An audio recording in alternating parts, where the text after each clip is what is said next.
Bab yang menjelaskan adab orang yang menegur. Seperti kajian yang telah kita bahwasannya di dalam perintah amar ma'ruf nahi mungkar memiliki rukun. Al-Imam Al-Ghazali di sini menjelaskan, dan termasuk daripada etika di dalam amar ma'ruf nahi mungkar mesti ada pada setiap orang yang mendirikannya. Maka di antara adab orang yang menegur, hendaklah ia seorang yang alim. Di dalam Tausi'atul Ihya Ulumuddin Al-Imam Al-Ghazali membagi daripada adabnya orang yang menegur atau di dalam melaksanakan amar ma'ruf nahi mungkar, terkumpul dalam 3 kategori seperti yang tertera di dalam kitab ini. Yang pertama ilmu. Yang kedua al-wara', sifat wara' atau sikap berhati-hati di dalam menegur. Ilmu pada saat menegur, hendaknya tidak melampaui batasan-batasan syariat. Ketika kita menegur harus memahami batasan-batasan yang tidak menjadikan teguran itu mengikuti hawa nafsu, sehingga tidak menghasilkan dari teguran tersebut kebaikan yang diharapkan. Kemudian yang kedua al-wara', berhati-hati ya, pada saat kita menegur, memberikan nasihat, memerintahkan yang ma'ruf, mencegah seseorang dari yang mungkar, karena setiap manusia memiliki karakter yang tidak sama. Bisa jadi orang menegur tujuan baik, tapi difahami mengguruinya. Kalau dia sesama para penuntut ilmu, sesama ahli agama, atau dia menyangka ini orang bukan menegur melainkan memarahinya. Ya. Oleh karena itu berhati-hati atau wara' di dalam adab memberikan teguran bagian yang penting. Ya, yang kedua setelah ilmu. Kalau ilmu itu membatasi kita, dari adab tersebut saat menegur tidak melebihi batasan yang telah ditentukan oleh syariat. Adapun sikap berhati-hati ialah memaksimalkan dari apa yang kita lakukan, tindakan yang kita lakukan di dalam menegur atau menegakkan yang ma'ruf, mencegah yang mungkar, bisa diterima dengan sebaik-baik penyampaian.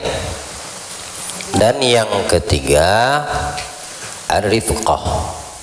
Ar-rifqatun memiliki kelemah lembutan, sifat kasih sayang. Ya, ini penting. 3 poin ini, ilmu, wara' dan rifqah, penuh kasih sayang di dalam teguran, itu sangat berpengaruh kepada siapa yang kita tegur, baik itu menegakkan perkara yang ma'ruf atau mencegah seseorang dari kemungkaran, ya, yaitu tadi. Karena pribadi seseorang itu masing-masing orang tidak sama, ya, dan karakter masing-masing orang pun tidak sama. Sehingga dengan 3 poin ini, atau dikatakan 3 rukun di dalam memberikan teguran, mesti ada pada diri yang menegur, dan itu merupakan bagian dari adab yang diajarkan bukan saja oleh ulama kita, ya, termasuk daripada apa yang dijelaskan Imamul Ghazali dalam pembahasan ini, melainkan itu adalah adab yang Allah ajarkan kepada Nabi besar Muhammad sallallahu alaihi wasallam, ya. Jadi harus kita pahami, dan bagaimana Allah menjelaskan kepada Nabi, ya, biqaulihi ta'ala, fabima rahmatin minallahi lintalahum walau kunta faddan ghalidal qalbi lan faddu ilaika fa'fu anhum wastaghfir lahum wasyawirhum fil amri fa idza azamta fatawakkal 'alallah innallaha yuhibbul mutawakkilin. Nah, ini udah terlebih dahulu Allah ajarkan kepada nabinya, ya. Apa Allah firmankan dalam Al-Quran dari surat yang tadi telah kita bacakan, adab bagaimana, ya, mengatasi, mendatangkan solusi kepada kekasihnya Nabi kita Muhammad sallallahu alaihi wasallam untuk atau kepada umat manusia, ya, di zaman itu. Jadi kalau kita pelajari, kita pahami tingkat kebodohan, ya, atau bahasanya kejahilan, bebal kalau orang bilang sekarang ini udah bebal, ya. Orang-orang di masa itu lebih parah daripada manusia saat ini atau orang setelahnya. Lihat, dikatakan mereka pada zaman itu disebut dengan jahiliyah, orang-orang yang bodoh. Jahil itu bodoh yang levelnya itu bukan karena tidak paham dan tidak tahu, ya, ada orang yang bodoh karena sebab belum betul-betul tidak tahu. Tapi kalau ada orang yang sudah tahu mengingkari, ya, mengetahui kebenaran, mengingkarinya, ini namanya level bodoh yang udah paling tinggi, udah, ya. Nah, jadi di dalam Nabi mengatasi perkara-perkara atau menghadapi semisal atau sekelas kebodohan orang jahiliyah itu, ya, patut Allah memberikan, ya, ajaran, cara, adabnya. Meskipun telah disampaikan di antara mereka ada yang terima dan tidak, ya. Tapi umumnya orang yang kalau diberikan teguran lantas dia tidak bisa menerimanya, sudah bisa dipastikan pada diri yang ditegur memiliki sifat takabur, ya, kesombongan. Apa yang menjadikan orang itu enggan untuk menerima nasihat?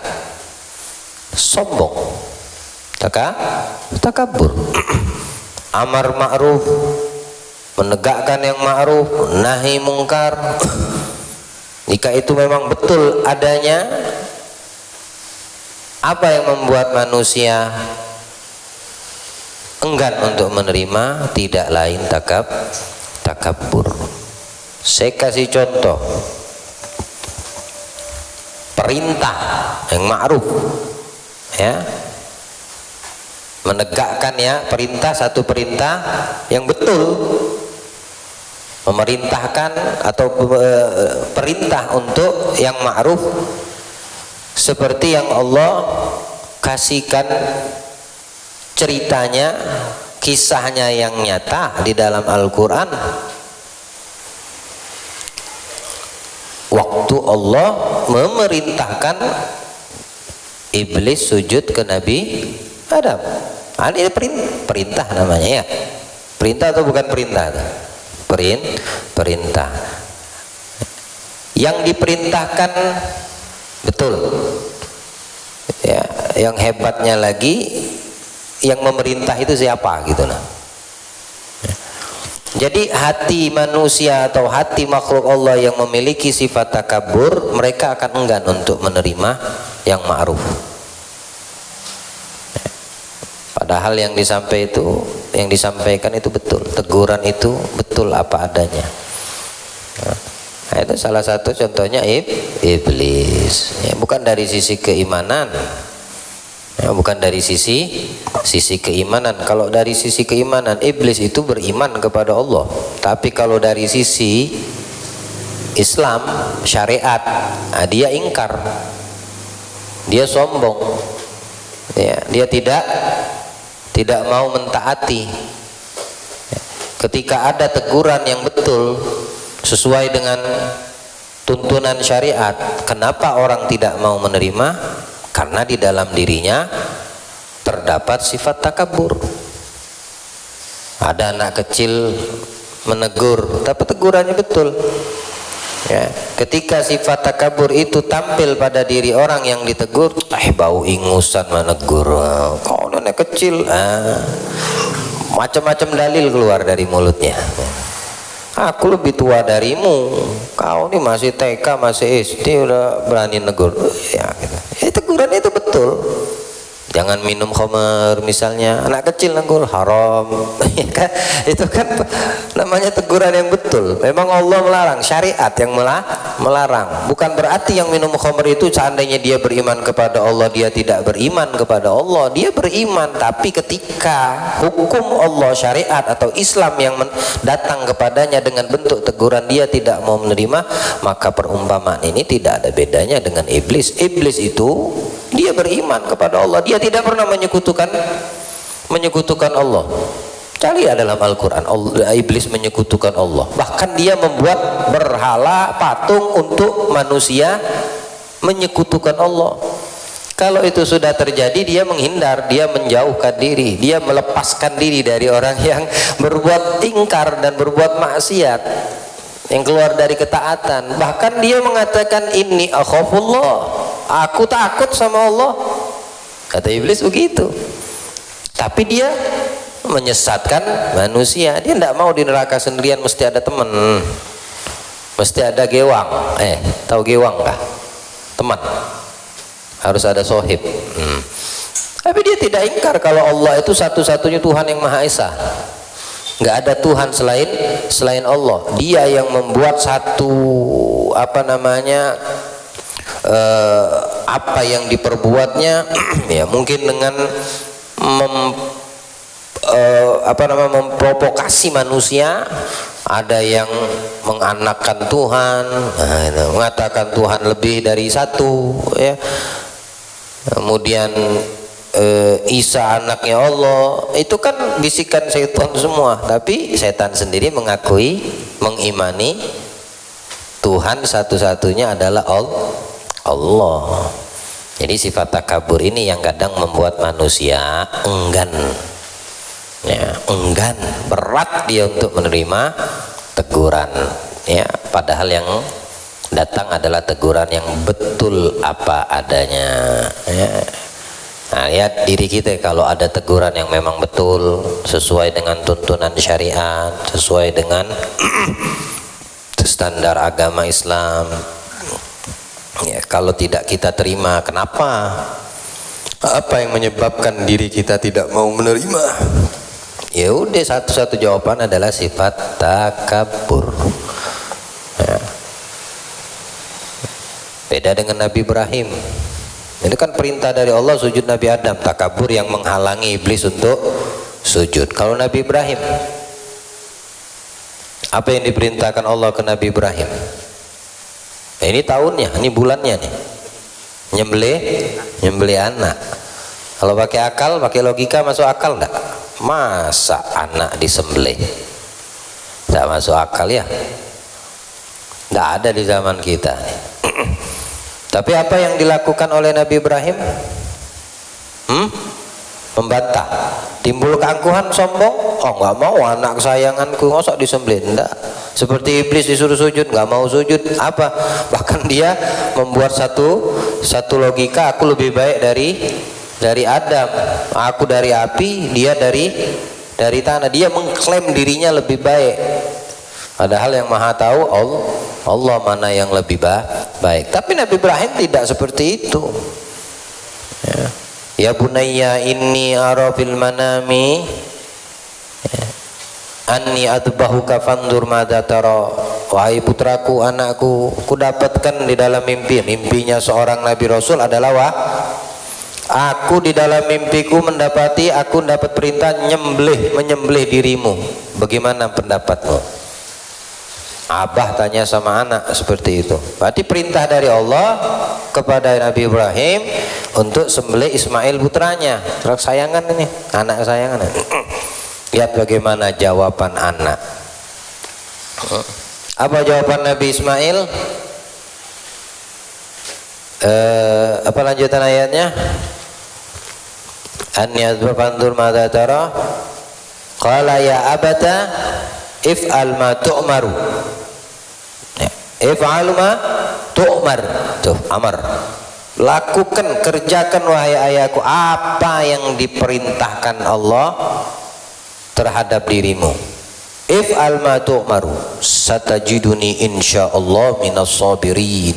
Kau akan mendapati insyaallah aku bagian dari orang yang bersabar. Nih jawaban anak. Ya, nggak ada Nabi Ibrahim membangkang karena ini udah perintah dari Allah. Jadi kalau sudah Allah yang perintah, udah nggak usah pakai akal, jalanin aja udah.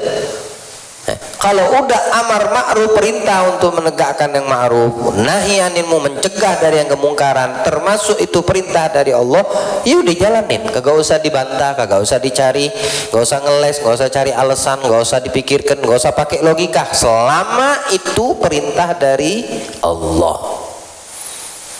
Perintah Allah dirikan sholat, ya udah sholat. Ya, perintah Allah untuk berpuasa Ramadan, ya udah, gak usah cari ini dan itu. Kenapa? Lu kok jalan ini deh. Nabi Ibrahim suruh sembelih anak, jalanin sama dia. Diasah lagi tajam pisaunya. Ini sempurna iman. Kalau sekilas cerita iblis tadi tuh sempurna banget imannya, kagak. Bahkan rusak dia punya keyakinannya si iblis ini tadi. Kenapa? Karena dia membangkang perintah Allah. Kalau sekilas kan tidak menyembah, tidak sujud kecuali kepada Allah. Sedang Allah perintah sujud ke Nabi Adam, nolak iblis.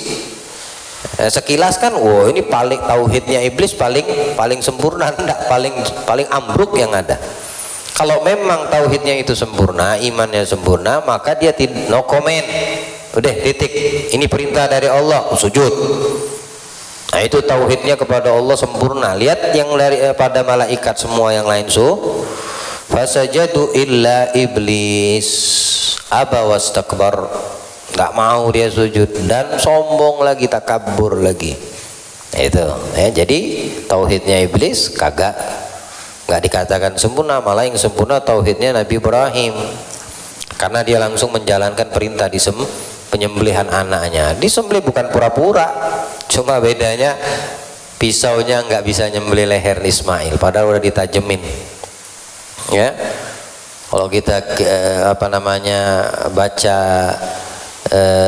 di dalam kitab-kitab kisah tentang ini proses sembelihan Nabi Ibrahim, udah diasah, Nabi Ibrahimnya diikat, mata ditutup, diletakkan di atas batu yang besar.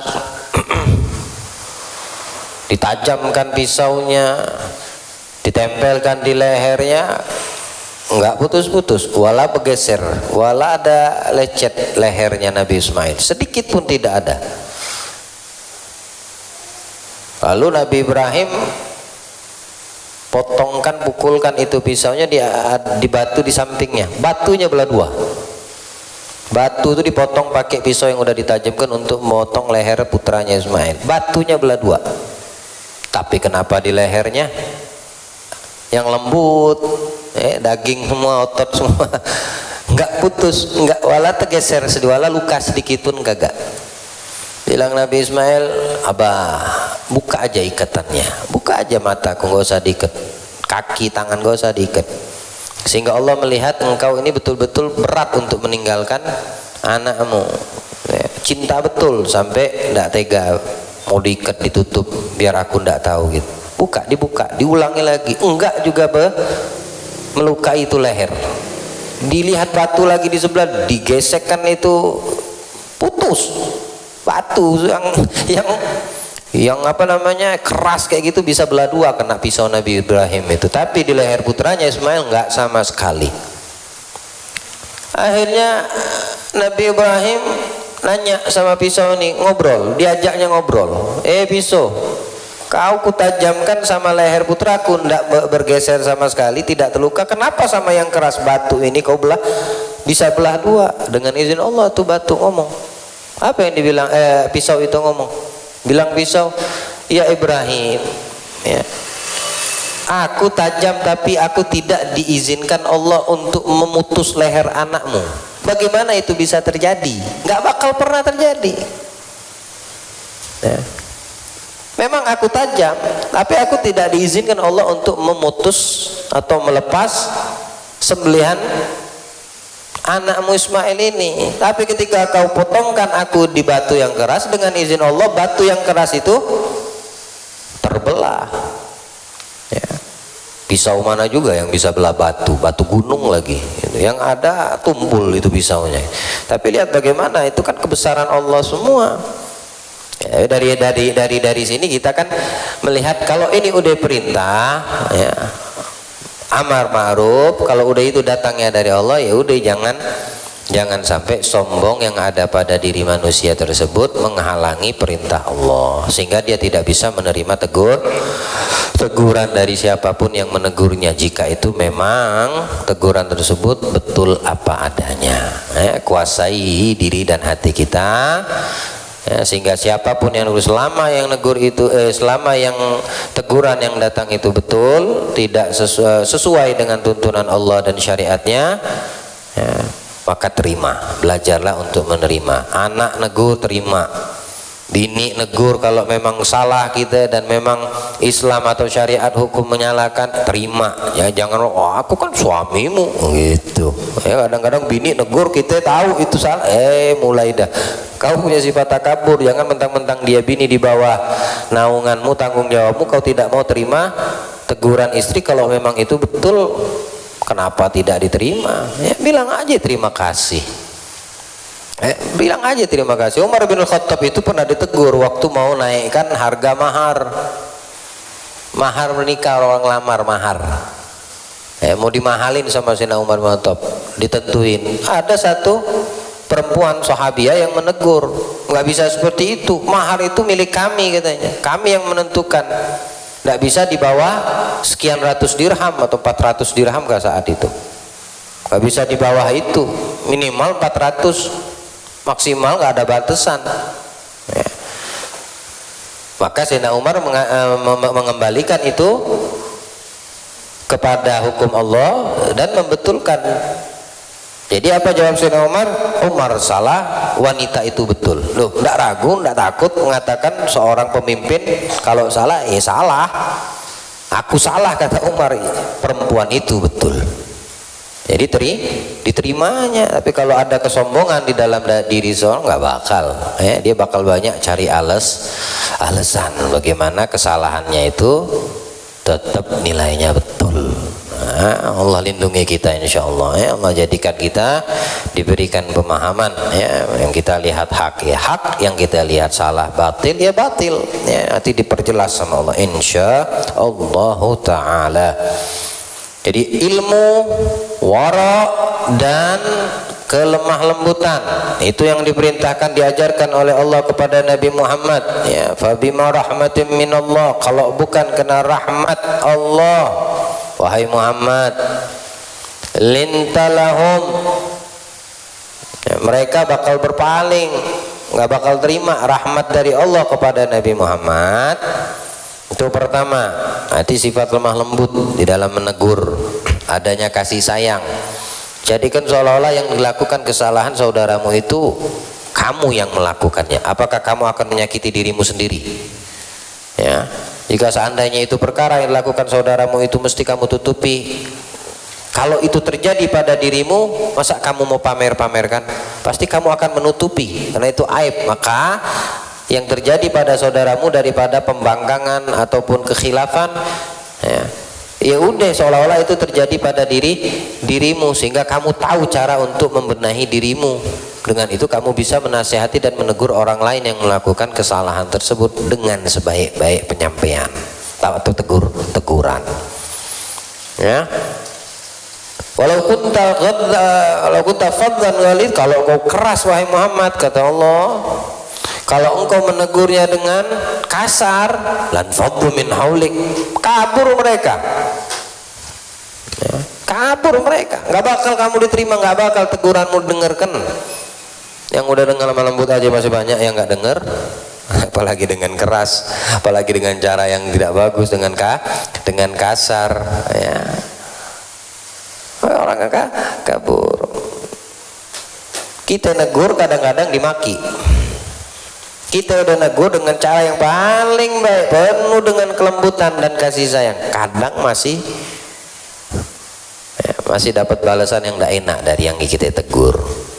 Nah, kalau itu sudah terjadi bagaimana? Ente emosi, mau marah kah? Mau itu balas juga dengan caci maki? Oh, udah tegur enggak, bukan terima kasih malah nyaci maki kau. Nah, apa yang diajarkan Allah sama Nabi? Baca tuh ayat setelahnya, fa'fu anhum, maafin mereka tuh. Kau kasih dia teguran, kau ajak dia amar ma'ruf munkar, tapi kau dicaci maki, kau bahkan disakiti ya Muhammad, fa'fu anhum, maafin ya. Wastaghfir lahum, mohonkan untuk mereka ampunan kepada Allah. Syukur tuh gimana? Ini Allah yang didik Nabi kita Muhammad sallallahu alaihi wasallam ya. Wasyawirhum bil amr, duduk ajak mereka tasyawur ya, bahas, musyawarah, bicarakan baik-baik ya. Idza azamta, kalau udah bulat tekad, kalau udah ada azam, sudah kuat pendirianmu, apa yang akan kau lakukan? Tawakal, jalanin dengan tawakal kepada Allah subhanahu wa ta'ala ya. Jadi kita menegur seperti ini, urutan yang diajarkan Allah kepada Nabi lalu kita terapkan, maka insya Allah ada keberkahannya, pasti membuahkan hasil yang baik ya. Insya Allah bisa diterima sama orang ya, bini kita, anak kita gitu ya. Tegur dia dengan lemah lembut ya, sekali nggak bisa kasih lagi nasihatnya. Istri membangkang, kasih nasihat yang baik, jangan kasar, baik ucapan apalagi perilaku ya. Maki-maki bini apalagi mukulin bini, jangan. Kita tahu dia salah, nasihatin, kasih dia apa, peringatan, ingatkan dia azab Allah dengan perilaku tidak baik, misalnya dia tidak sholat atau istri membuka aurat ya, bacakan hadis Nabi, dengarkan hadis Nabi, Nina apa namanya, dosanya kau membuka aurat, ini loh dosanya kau keluar tanpa izin suami. Kasih tahu, diulangi lagi, kasih tahu lagi, nggak apa-apa. Yang namanya perempuan itu tulang gerah bengkok, lurusin dengan pelan-pelan. Kalau kamu paksa patah, artinya patah bentar aja selesai kau punya rumah tangga tuh. Dan itu banyak terjadi. Kita juga sebagai istri tahu diri, Ya, dosa yang kau perbuat, kasihan juga lakimu yang nanggung. Kalau laki yang berbuat dosa, kamu istri tidak menanggung dosa lakimu, suamimu enggak, dia tanggung sendiri. Tapi kalau seorang istri yang melanggar perintah Allah, ya, kemudian suami tahu itu dan didiamkan, dosa yang dilakukan si bini, ya laki dapat. Istri kan mengirimkan apa namanya, dosa juga kepada suami. Dan suami juga harus tahu cara bagaimana memberikan yang terbaik untuk istri, dengan nasihat, dengan tulus. Ya, diulangi lagi, ya dinaikkan lagi tingkatannya, mungkin dengan ancaman melalui firman Allah, ini loh Adit, ya jangan main tangan, apalagi menyakiti hatinya, mencaci makinya, menuduh dan lain sebagainya. Oh, keluar bahasa kebun binatang mulai. Parah laki kayak gitu. Apa yang ada di depan muka terbang semua, asbak kagak bersayap bisa terbang, sendok bisa terbang, kursi bisa terbang. Apapun yang ada di hadapan laki itu, kalau nggak ada di hadapannya apapun dicari biar dapat apapun yang bisa diterbangkan. Orang tua binimu nggak pernah main tangan sama dia. Lah masa kamu orang pendatang mau kasar sama anak orang? Ya nggak boleh seperti itu. Ya, ini adab saat kita menegur, ya. Karena memang dari awal harus mulai dari diri kita, keluarga kita prioritas.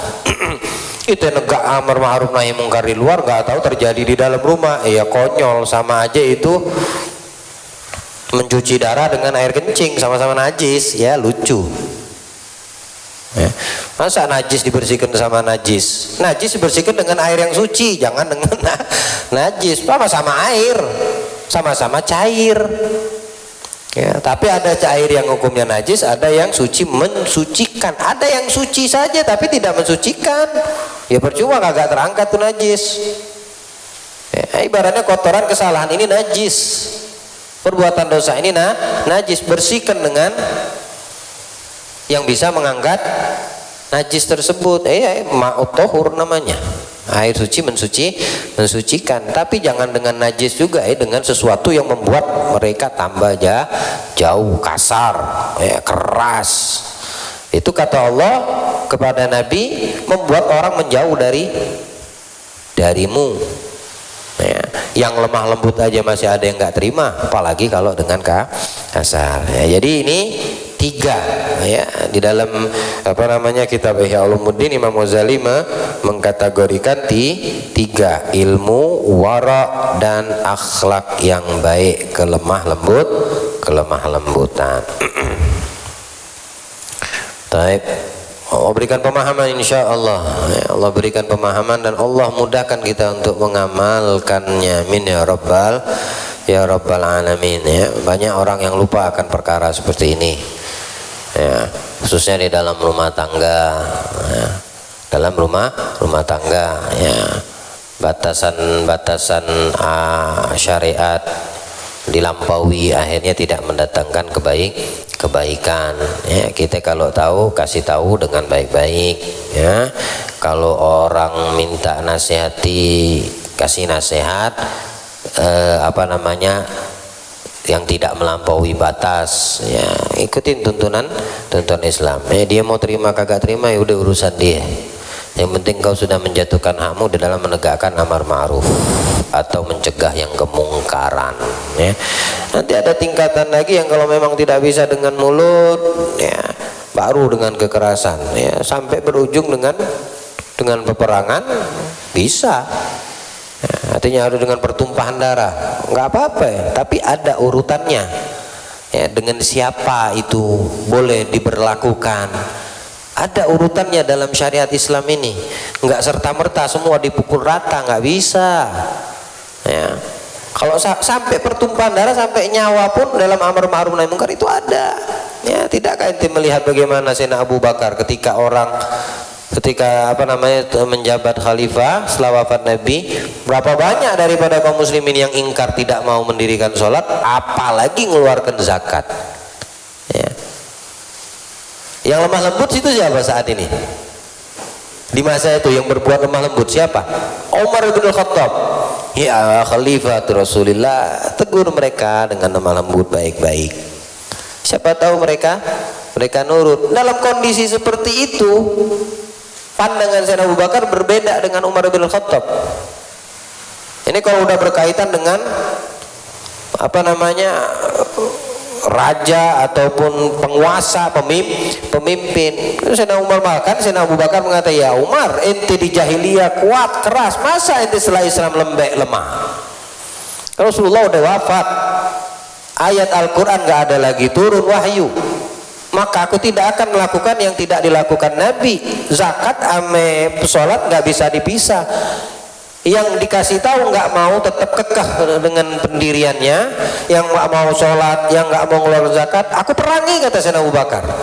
Terjadi itu, betul-betul diperangi oleh Sayyidina Abu Bakar di masa khalifah. Itu masa tahun pertama kepemimpinan beliau menjadi khalifah setelah wafat Nabi Sallallahu Alaihi Wasallam. Terjadi pertumpahan darah sampai hilang nyawa. Tapi akibat daripada itu, tegasnya Sayyidina Abu Bakar, balik semua orang-orang yang murtad tuh, yang tidak mau mendirikan sholat, yang nggak mau ngeluarkan zakat, jadi ngeluarkan zakat. Coba kalau fatwa Umar bin Khattab yang dipakai, artinya dengan cara lemah lembut, oke, kalau memang betul tempatnya nggak apa-apa, tapi ada kalanya harus dengan yang lebih keras. Tapi lihat juga tempatnya ya. Kalau tempatnya di dalam ruang lingkup rumah tanggamu, ya nggak perlu sampai fatwa seperti Sayyidina Abu Bakar, pokoknya yang nggak mau nurut sama aku karena aku pemimpin di rumah lu, aku bunuh dia. Parah seperti itu, aku perangi dia. Siapa kamu? Kamu bukan pemimpin. Iya pemimpin, tapi untuk anak binimu masa diperlakukan seperti mereka yang membangkang hukum Allah dari para perintah-perintah yang diwajibkan seperti sholat dan zakat. Ya, Sayyidina Abu Bakar tahu kalau mereka dilemah lembutkan, mereka akan nyaman-nyaman terus, nggak mau mengeluarkan ini perintah Allah, diabaikan. Akhirnya diperangi.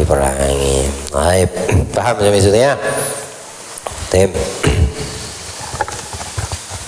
Pasal tentang kemungkaran yang diperingatkan.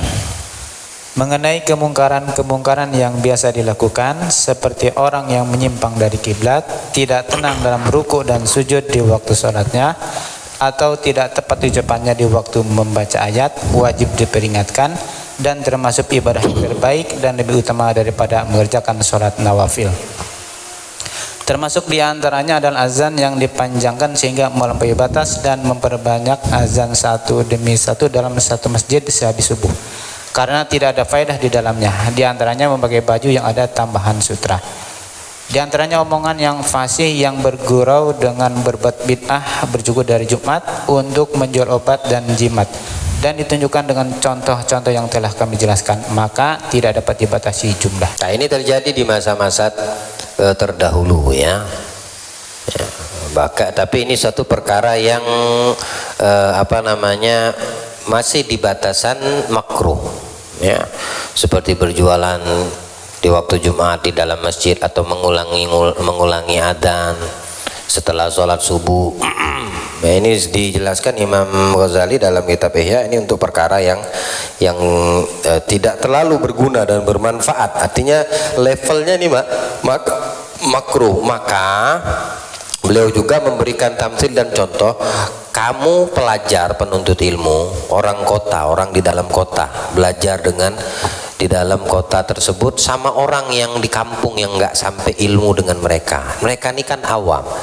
Meski mereka tahu itu sholat wajib, mereka tahu itu puasa itu wajib ya, mereka tahu sebelum sholat ada wudhu, tapi betulkah wudhu dan sholat mereka? Belum tentu, karena mereka awam, karena mereka orang dari pedalaman, orang yang jarang guru mengajar. Beda dengan yang di kota-kota ya. Kita belajar, kita banyak, atau kita mendatangi majelis dan para guru dengan orang-orang yang di ujung kulon sono, yang di dalam hutan yang susah untuk ilmu atau ulama sampai kepada mereka kecuali sesekali waktu. Kemudian kita mendapati perbedaan di dalam wudhu mereka, tata cara sholat mereka.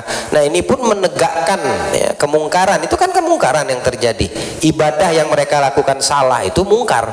Kamu dapetin orang di dalam masjid lagi baca Al-Quran tapi bacanya salah-salah, atau sedang mendirikan sholat sunnah misalnya tadi, atau sholat fardu tapi salah, kamu tahu kamu salah, tidak boleh diam, itu kemungkaran. Diammu itu mendiamkan kemungkaran terjadi, maka kamu harus memberikan teguran dengan sebaik-baik teguran ya.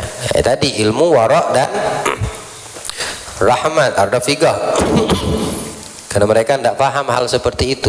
Kalau kita melakukan itu ya, kemungkaran tersebut kita cegah yang terjadi di dalam masjid, seperti orang berjualan atau bagaimana, dan apa nama masalah yang berkaitan dengan adzan yang diulang berkali-kali atau memperbanyak adzan ya, itu lebih baik kamu daripada kamu mendirikan sholat nawafil, sholat sunnah ya. Kita yang tahu itu kemungkaran terjadi lalu kita beri teguran, artinya kita mengajarkan kepada yang salah. Ini tadi salah yang mereka lakukan dari sisi ibadah itu kemungkaran yang harus dibetulkan ya, harus dimakrufkan, harus dikasih tahu, ta'rif ini namanya ya, harus dikasih tahu. Kalau kamu melakukan itu maka kamu lebih afdal daripada mengerjakan sholat ibadah untuk dirimu sendiri. Sekalipun kamu kerjakan sholat sunnah 1000 rakaat, itu nggak ada arti kalau dibanding kamu mengajarkan kemungkaran ibadah yang terjadi di hadapan matamu ya, dan kamu berupaya untuk membenarkannya, membetulkannya, mensohihkan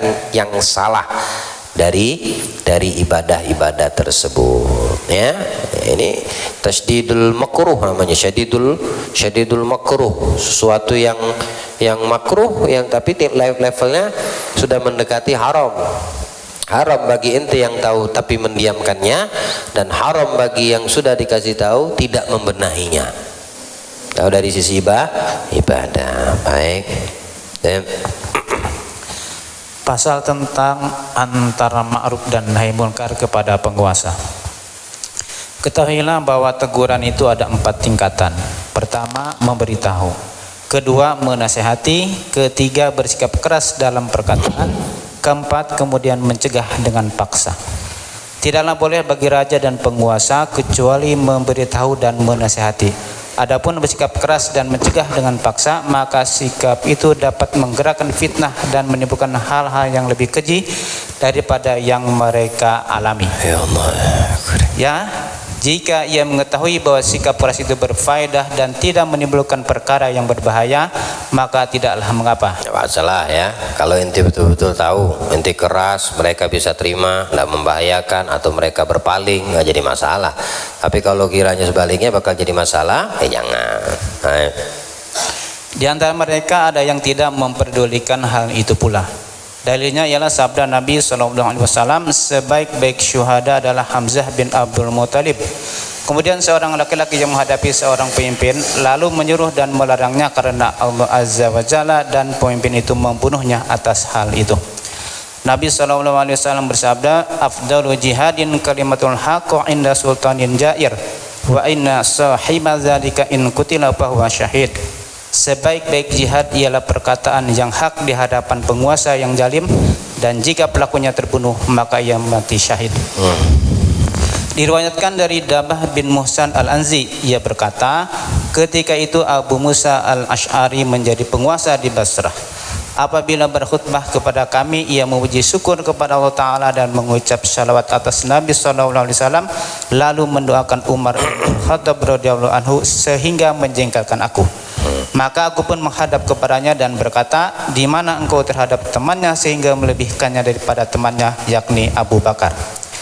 Kemudian ia menulis surat kepada Umar mengadukan aku seraya berkata bahwa Dabah bin Muhsan al-Anji mempersalahkan aku dalam khutbahku.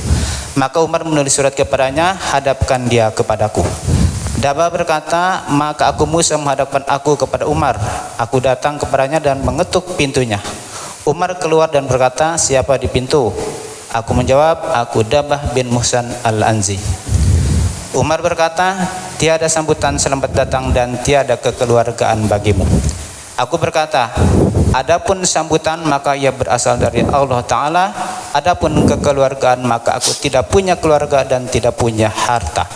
Apa alasanmu menghadapkan aku dari Basrah tanpa dosa ya Umar? Dia dipanggil oleh Sayyidina Umar dengan surat yang didatangkan oleh Abu Musa al-Asy'ari, ya, karena apa namanya, tegurannya kepada Abu Musa al-Asy'ari atau Dabbah bin Misran ini.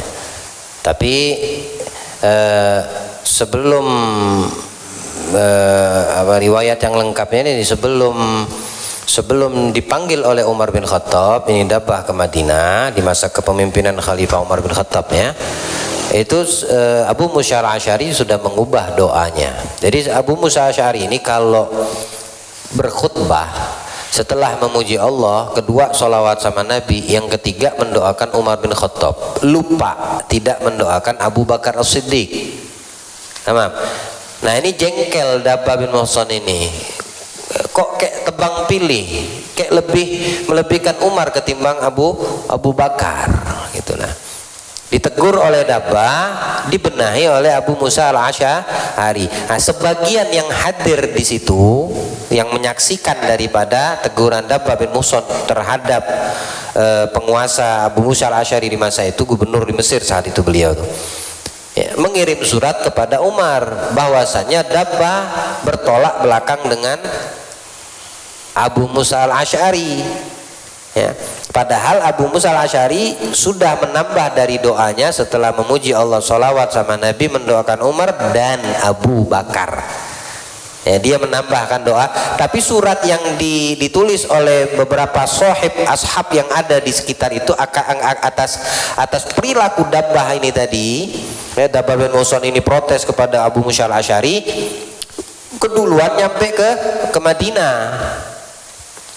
Akhirnya dipanggillah sama Umar bin Khattab, ya, kenapa manggil aku, ndak punya salah ya Umar, apa dosaku sampai diseret dan dipanggil ke Madinah jauh-jauh dari Mesir, ya, paham gak maksud ceritanya ini, ya. Abu Musa al-Asy'ari udah menambah doanya, wajar jengkel, kejengkelan, apa namanya, kok Umar aja yang dimasukin di dalam doa nih Abu Musa nih, mana Abu Bakarnya? Proteslah dia. Protes itu tindakan dia protes itu disaksikan. Yang menyaksikan ini nulis surat bahwasanya Dabbah mengatakan seperti ini, ingkar sama Abu Musa al-Asy'ari ke Umar bin Khattab. Sebelah pihak aja nih berarti info yang didapatkan oleh Umar. Tapi pada hakikatnya Abu Musa al-Asy'ari setelah ditegur oleh ini Dabbah menambah doanya. Apa jadinya? Alhamdulillah, sholawat ala Nabi, doa untuk Umar dan Abu Bakar juga dimasukkan. Nah Dabbah nggak tahu, keburu dipanggil. Umar bin Khattab nggak tahu, keburu dipanggil oleh Umar. Datanglah sampai ke Madinah. Udah sampai Madinah, ente jauh-jauh manggil ana, apa salah ana, apa dosa ana ya Amirul Mukminin, kenapa ana sampai dipanggil ke sini? Kalau ana melakukan kesalahan dipanggil, oke. Tapi kalau ana tidak melakukan salah, kenapa ana harus jauh-jauh ke sini, gitu. Nah, sedangkan Umar bin Khattab tahunya ini dari keluhan yang mendengarkan sikap protesnya Dabbah ini tadi, langsung nulis surat, ya. Paham gak maksudnya gambaran? Saya protes dengan Ustadz Arsyad, ente kan dengar protes saya nih, lalu kalian dengan melihat sikap saya protes kepada Ustadz Arsyad, kalian langsung nulis langsung laporkan ke Habib Umar misalnya di Hadramut, ya. Nah, sedangkan Ustadz Arsyad membenahi protes saya, dia mengakui memang betul apa yang disampaikan Ahmad Syarif, ana selalu muji Umar, mestinya ane masukin juga dalam doa Abu Bakar. Oke, mulai sekarang kata Ustaz Arsyad, ane bakal masukin Umar dan Abu Bakar. Nggak salah, dia terima. Ustaz Arsyad terima keluhan saya, protes saya. Tapi kalian keburu udah nulis dan memberitahukan ke Tarim sono bahwasanya Ahmad Syarif bersikap nggak bagus kepada pemimpin. Nah, yang di sono manggilane, ente ya Syarif dari Tarakan, beli tiket ente sini ngadep ane ke Tarim. Ane mau nanya, wah capek ane, jauh-jauh ane datang ke sono, apa salah ane, gitu tuh. Ya, ane nyiapin dana, ane nyiapin biaya, ane ninggalkan kerjaan, ane ninggalkan anak bini. Mesir Madinah lumayan loh, jauh dulu, kagak naik pesawat 2 jam sekarang. Kalau dulu berapa hari itu naik onta, jauh-jauh kayak gitu. Tapi memang terkenal Umar bin Khattab kan adil, pemimpin yang adil. Jadi dipanggil dan Dia mengatakan hal seperti ini. Ini ajib kisahnya. Umar berkata, apa yang terjadi antara engkau dan pejabatku? Nah ini kan tidak tahu Umar kan, baru tahu dapat sebelah pihak doang. Tapi dia tidak tahu bahwasannya Abu Musa al-Asy'ari sudah juga di dalam khutbahnya memasukkan nama Abu Bakar. Maka ditanya. Dabah berkata, sekarang aku beritahu kamu, adalah Abu Musa al-Asy'ari apabila berkhutbah kepada kami, ia memuji syukur kepada Allah Azza wa Jalla dan mengucap salawat atas Nabi sallallahu alaihi wasallam lalu mendoakanmu. Maka aku merasa jengkel dan menghadap kepadanya. Aku berkata, di mana engkau terhadap temannya Abu Bakar sehingga engkau lebihkan Umar di atasnya? Ia sering melakukan itu dalam salat Jumat. Kemudian ia menulis surat kepadamu mengeluhkan aku. Umar pun terharu dan menangis. Ia berkata, demi Allah, engkau lebih tepat dan lebih benar daripada dia. Apakah engkau mau memaafkan dosaku? Semoga Allah mengampuni dosa. Nah, akhirnya Umar minta maaf. Betul yang disampaikan Dabah itu. Ya. Kenapa namaku yang masuk di dalam doa? Kenapa dia melupakan Abu Bakar padahal jasa Sayyidina Abu Bakar tidak bisa tertandingi?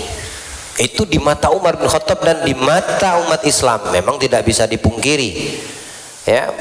Bahkan ayat-ayat dalam Al-Qur'an yang tertujukan kepada Sayyidina Abu Bakar secara personal, secara pribadi ada. Ya. Itu artinya ini Sayyidina Abu Bakar ini memang teman sejati, sahabat sejati, selain mertua sejati sama Nabi. Di mana Nabi di situ beliau. Apa yang dilakukan Nabi dilakukan beliau. Nabi nangis, beliau nangis. Nabi senyum, beliau senyum. Pokoknya apapun yang dilakukan Nabi oleh Sayyidina Abu Bakar nggak pernah protes, nggak pernah bertanya. Beda kan sama Sayyidina Umar. Umar kan orangnya sahih protes tuh. Nabi aja berani diprotes sama dia, tapi tidak salah. Itu sebagai ta'lim, ilmu untuk kita ke depannya. Ya, tapi harus tahu takaran, harus tahu kadar, harus tahu tempat. Kalau memang itu bertentangan kepada Allah terhadap hukum dan syariat, siapapun, ya, tidak pandang bulu. Walaupun gelar dan titelnya ustadz, hafal Quran, hadis banyak, kalau salah dalam hukum, yaudah wajib kita tegur. Ya, seperti itu. Nah, betul kata Sayyidina Umar apa yang kau sampaikan. Yang salah sono, kenapa tidak mendoakan Abu Bakar? Cuma aku saja yang didoakan. Maafkan aku katanya. Maukah kau memaafkanku? Ya, memaafkan aku artinya kok namaku aja yang dipuji-puji sama Abu Musa. Baik. Dabah berkata, semoga Allah Ta'ala mengampuni dosamu ya Amirul Mukminin. Kemudian Umar menangis seraya berkata, demi Allah, sesungguhnya satu malam dan satu siang dari Abu Bakar lebih baik daripada Umar dan keluarga Umar. Maukah aku ceritakan kepadamu tentang malam dan siangnya? Nah ini, ada satu hari yang paling afdol, paling disukai oleh Umar yang membuat beliau iri. Bahkan kemuliaan satu malam dan satu siang itu lebih dicintai. Kalau Umar mendapatkan itu satu malam dan satu siang itu lebih beliau cintai daripada keluarga Umar semuanya sepanjang hidup. Lebih beliau cintai satu malam satu siang. Apa yang didapatkan oleh Abu Bakar sampai Umar mengatakan seperti ini? Nah beliau mengkisahkan. Aku menjawab iya. Umar berkata, adapun malam itu ketika Rasulullah SAW ingin keluar dari Mekah menghindari kaum musyrikin, maka beliau keluar di suatu malam diikuti Abu Bakar. Abu Bakar berjalan sekali di depannya, sekali berjalan di belakangnya, sekali berjalan di sebelah kanannya, dan sekali berjalan di sebelah kirinya. Kemudian Nabi SAW bersabda, apakah ini hai Abu Bakar? Aku tidak mengetahui ini sebagai perbuatanmu. Abu Bakar berkata, ya Rasulullah, aku teringat pengintaian maka aku berada di depanmu, dan aku teringat pencarian maka aku berada di belakangmu. Sekali aku berada di sebelah kananmu dan sekali di sebelah kirimu, dan aku khawatir atas dirimu. Ini peristiwa apa namanya? Hijrah, ya. Siang hijrah kan Nabi dikejar sama musuh, ya, dengan taruhan 100 ekor onta tuh dari kafir Quraisy musyrik di kota Mekah. Sayyidina Abu Bakar nggak tenang. Ya, beliau yang menjadi teman pilihan Allah yang menetapkan. Jibril alaihissalam itu mencari hati yang paling pantas untuk menjadi pendamping Nabi dalam peristiwa hijrah ini. Tak didapatkan dari barat ke timur sebagaimana bersih dan sucinya hati Abu Bakar. Maka beliau yang dipilih menjadi peneman Nabi. Sesekali jalan di depan, di belakang, kanan kiri. Rasulullah melihat, ya Abu Bakar, apa yang kau lakukan ini? Kenapa kok bingsal? Tahu bingsal? Khawatir, bingung. Kok sana pindah sini? Ya Rasulullah, kita diincar, kita diintai, kita dikejar. Kalau panah datang dari depan, aku dulu yang kena. Engkau bisa selamatkan dirimu. Kalau datang dari belakang, aku dulu yang kena. Engkau cepat kabur meninggalkan aku. Kalau datang dari kanan kiri, pokoknya aku dulu kena. Engkau terselamatkan ya Rasulullah. Ini yang ada di otak Sayyidina Abu Bakar. Jangan sampai Nabi itu celaka, luka, ya, apapun yang membahayakan Nabi. Beliau itu memikirkan sampai sejauh itu Sayyidina Abu Bakar. Ya Rasulullah, kalau seandainya mati Abu Bakar, mati sudah Abu Bakar. Tapi kalau engkau yang celaka, celaka umat setelahnya. Lihat bagaimana cara Abu Bakar berpikir. Ya, sampai masuk ke dalam gua Hira, tetap tidak tenang Sayyidina Abu Bakar. Baik. Di malam itu Nabi SAW berjalan di atas ujung-ujung jarinya hingga lecet. Ketika Abu Bakar radhiyallahu anhu melihat kakinya lecet,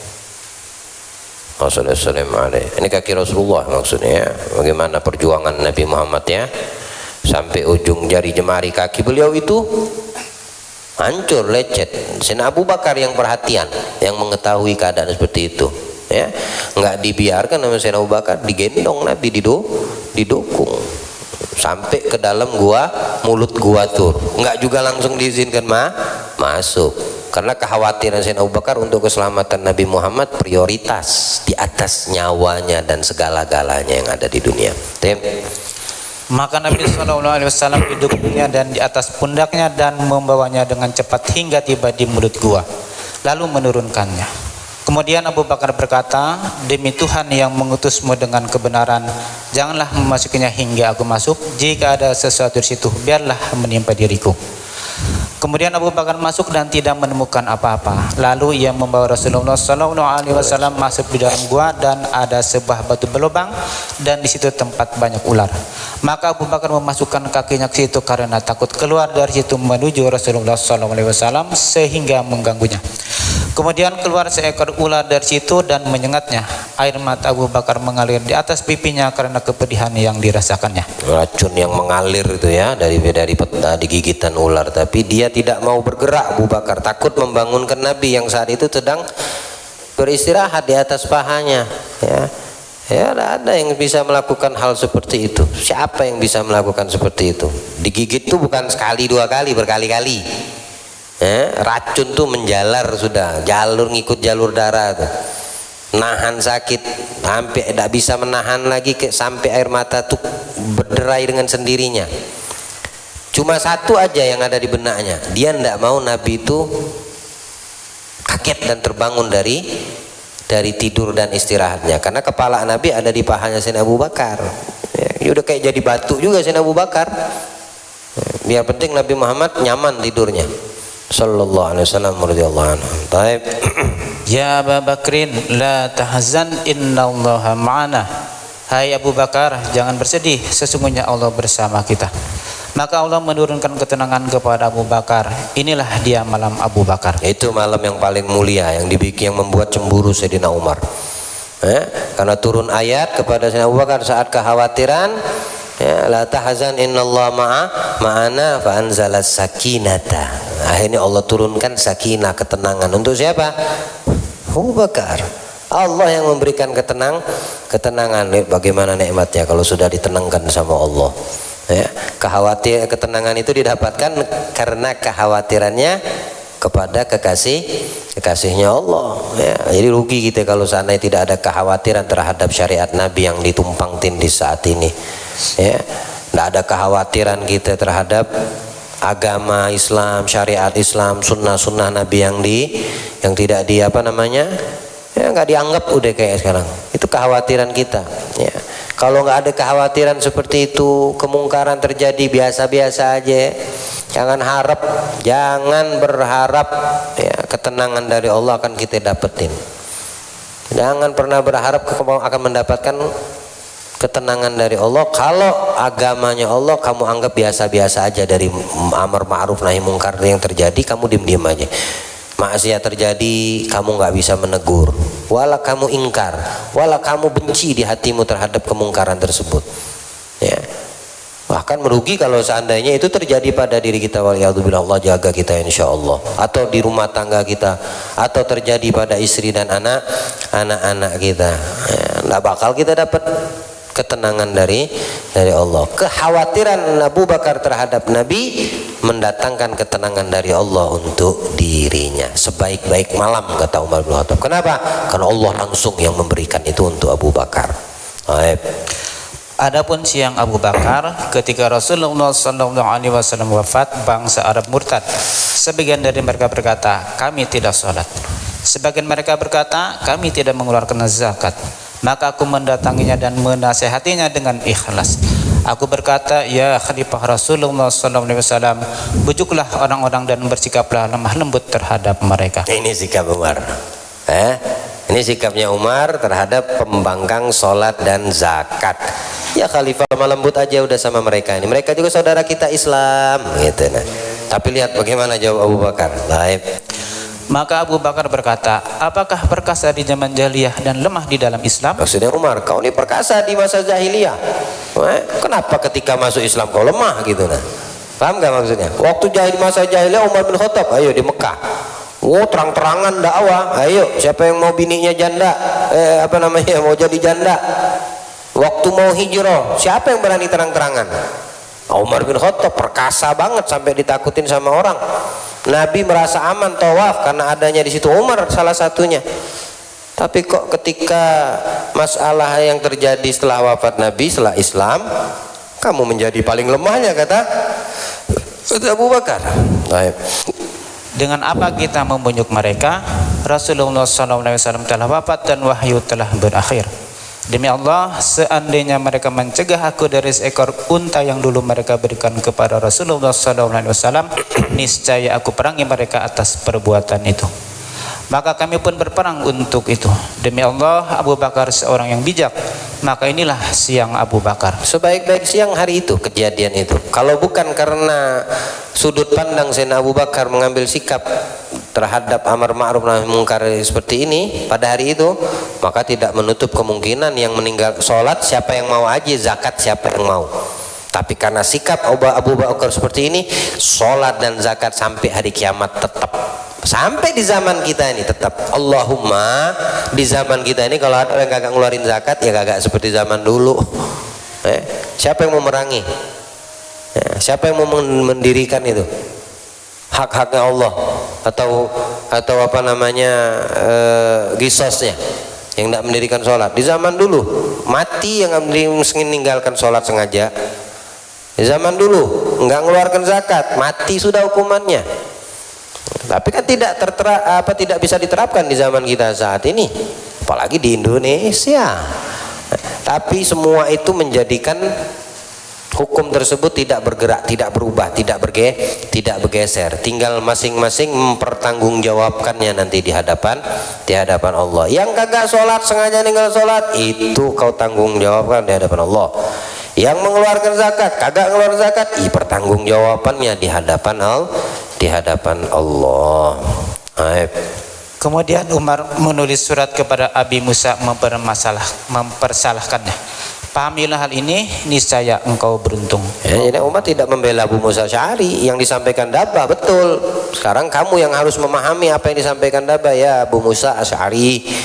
Ya, kau mendoakan, memasukkan, menyebut, memuji namaku, tapi kamu tidak memasukkan sebaik-baik manusia yang sangat dicintai Allah. Ya, sebaik-baik manusia setelah Nabi adalah Abu Bakar, kemudian setelahnya Umar, kemudian Utsman dan Ali dan seterusnya. Sebaik-baik manusia setelah Nabi Muhammad. Ya, manusia bukan nabi dan rasul. Kalau nabi dan rasul, Nabi Muhammad. Tapi manusia di luar konteks nabi dan rasul, siapa yang paling bagus, paling afdal, paling Abu Bakar As-Siddiq, Umar, Utsman, Ali dan setelahnya. Wallahu a'lam. Minta maaf agak kepanjangan, tapi ini harus kita selesaikan insyaallah di tampung An-Nasaih ini. Allah berikan pemahaman untuk kita. Allah bukakan hati kita dan Allah jadikan kita penegak amar ma'ruf nahi mungkar dengan tuntunan syariat yang hak, dengan tata cara syariat yang hak, dengan sebaik-baik penyampaian dan sebaik-baik penerimaan. Amin ya rabbal alamin. Sallallahu alaihi wasallam Muhammad wa alihi wasallam. Alhamdulillah rabbil alamin.